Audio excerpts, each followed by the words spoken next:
Hey, what's going on there, folks? Earthmaster here, October 13th, Friday the 13th, 2017. If you are superstitious, I would stay inside today because it is either way, going out any day is kind of a scary day. Earthquake seismograph data is looking pretty quiet right now. A couple spikes going on up in the Idaho region near the swarm that's been going on. Nothing too major though. Yellowstone looking fairly quiet. Small cluster of very tiny earthquakes there near the center of the past earthquake swarm. Other than that, globally, earthquake activity is pretty quiet. I did have a 4.5 earthquake just off the Oregon, Northern California coastline, excuse me, out there along the Gorda escapement region. Other than that, a couple deep earthquakes near Japan and south of the region there. And a 2.9 earthquake near North Korea. Now, this hasn't been confirmed, but the USGS is stating that they cannot confirm if it was a man-made event or otherwise, a natural earthquake. But they don't believe it is. So basically, just the North Korea leader over there testing out some more nuclear weapons. That was an older earthquake there from yesterday. Other than that, some small earthquakes out in this region right here. Let's see if I can get an exact location here, find out exactly where it's at. Carlsberg Ridge, 4.6. California map here showing a little bit of activity south of that 4.1 that they had there last week near San Jose. A little bit of activity occurring near Gilroy and inland from the main San Andreas fault zone, which is over here to the west. So these small earthquakes occurring on fault zone system other than the San Andreas fault zone, which runs down here to the west here a little bit. You can also see a little bit better on this map. There's a 4.5 up here off the coast of Oregon, out there in the Blanco fracture zone. Gorda escapement down here, Cascadia region up along here. But these earthquakes here in California, I'll zoom in a little bit and I can show you exactly the fault systems here. I believe that's a Calaveras, right? Calaveras fault zone system. And also over here near Gilroy, Sargent fault zone. You got San Andreas running right over here to the west of the region there, which is the big one. And if you've been watching the news, they're stating that the southern section there, if it happened to rip up near, well, down here, if it happened to start down here near the Salton Sea and rip and rupture up along this whole region right here, we could be looking at 8.2 earthquake as maximum magnitude that this fault system could see if the entire southern portion down here ruptures. That's the San Andreas fault zone, and that would be a huge mega quake. We have seen some swarming activity in the past near the Salton Sea at the southern section of the San Andreas fault zone, and also down here just north of the Imperial fault system, in which the geologists issued an earthquake watch here. I believe it was last year or maybe even a few months ago. I can't remember exactly when. For a potential for a larger earthquake, just because of the swarming that was occurring in this specific region, which they believe it was going to pop. So they stated, but nothing happened. But still, nonetheless, an area to watch. Pretty quiet right now, guys, in that section of California. 4.5 once again out here. Nothing too major. If you've looked in the news, you've heard about Yellowstone. Actually, all you have to do is type in a simple search up here in Yellowstone, right, in Google, to the news, right? And there's hundreds of articles about how Yellowstone could potentially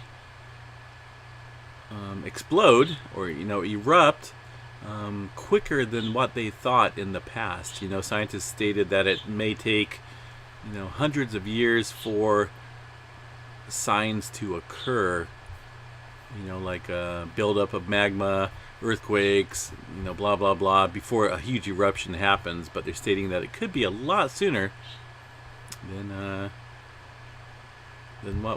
what they thought. I was going to say we, but it's what they thought. So you go over here, Yellowstone supervolcano may erupt faster than what we thought.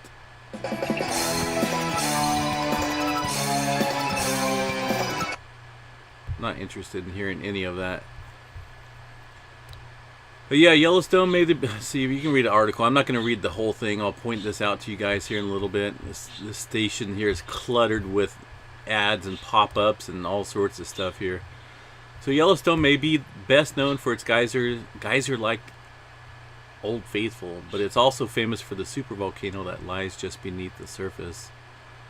Now they're stating researchers from Arizona believe the supervolcano last erupted after 2 influxes of fresh magma flowing into the reservoir beneath the volcano, and it all occurred much more quickly than previously thought. See, here's what I was stating. Geologists previously believed it would take centuries for a buildup like that to lead to an eruption. The latest analysis of minerals in Yellowstone revealed the critical changes in temperature and composition built up in decades as opposed to centuries. Decades. Another study from 2013 also showed the magma reservoir that feeds a supervolcano is about 2.5 times bigger than previously thought. Boom. The Yellowstone supervolcano has erupted 3 different times, the last which was 631,000 years ago. In that eruption, roughly 1,000 cubic kilometers of rock, dust, and volcanic ash exploded into the sky and rained across more than half of the United States. Anyway, who really knows? I mean, we can get a rough idea of when this thing is going to happen. Right now, it's Yellowstone did have, or at least close to Yellowstone. Actually, yeah, Yellowstone did have that super long earthquake swarm there in the northwest corner of the park, since June 12th, and it just recently quieted down within the last couple weeks there. But we had months of solid back-to-back earthquakes every day, hundreds of earthquakes every day. They may state that there was only 400 or 500 in the entire sequence up there, but there wasn't. I'm not going to go back and show you guys right now. You can watch some of my earlier videos and see what I'm talking about there. There's potentially hundreds of earthquakes, small ones, but hundreds of earthquakes every day for the longest time in that region there. But we'll see what happens, guys. It's it's a realistic danger in this country. One day it will explode and pop and create havoc in the world, and the inhabitants, which are on the planet at the time, will be reaping in a lot of sorrow. Who knows when it's going to happen, but they're throwing it out there. The mainstream media is throwing this article out here, and it's all over the place right now. But taking a look at the Yellowstone seismograph station here, all is fairly quiet. The northwest corner of the park up here near Maple Creek is where the activity has occurred. You can see a couple small little spikes here indicating some micro earthquakes, but nothing of concern. No major uptick in any section of Yellowstone National Park. Did have one down here. Actually, that's probably an Idaho earthquake, I'm guessing, since it's a little bit stronger down here in Moose Creek, Idaho as well. But even that wasn't even a huge earthquake. I think a 3.0. Taking a look at the real-time tremor map. This here is tremor activity detected along the western section of the United States of America, otherwise known in the geological world as the Cascadia subduction zone up here. You can see it just under northern California, extending up here through Washington, Oregon, and up into British Columbia, up there, Vancouver region, and off the coast a ways. A little bit of activity up and down the whole entire section here of the west coast. Now this is live, real-time tremor map. I have it set for 48 hours. You can see all the activity that has occurred in the region. This here is just tremor activity, guys. It's a movement of the plate sliding underneath the North American section up here slowly, very, very slowly, not creating anything other than harmonic tremor, I guess you can call it. Slow movement, slow motion movement. A lot up near Seattle, quite a bit actually near Tacoma, and also up there towards Victoria in that region as well. Something new though that I haven't seen is a little bit of activity in the northern and central part of Oregon, which I haven't seen in the past for a while. We have seen it mostly confined to the north and also down to the south here near Medford in Northern California. So a little bit newer activity occurring in the central to northern section of the Cascadia subduction zone here near Portland and down to the Eugene area. Either way, be prepared. That's all I'm going to say. Make sure you have an earthquake plan as always. It can happen anywhere, anytime, any day. So yeah. Alright guys, hope everyone has a fantastic weekend. It is Friday the 13th, and I'm definitely staying inside. Gonna probably hang out here for a little bit. I might go live a little bit later tonight and have a little earthquake chat with you guys. You know, I do get on here once in a while and do the live stream.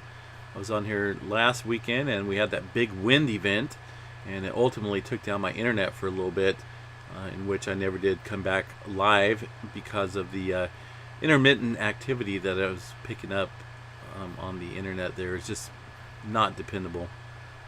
But since then the wind has died down. The fires are still raging in California, but I'm safe here where I'm at, which is a good thing. I feel bad for those people out there that unfortunately lost their homes and more importantly their lives.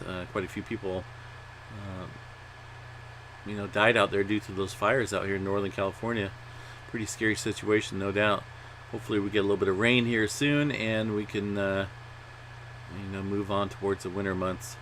But yeah, I might be on here tonight, guys. You'll see a live stream pop up notification if you are subscribed to the channel, and if you do click that little bell there below the subscriber name, you'll get notified about when I do go live here on the channel. Alright guys, have a great night, and potentially we'll talk to you here a little bit later. Alright, peace.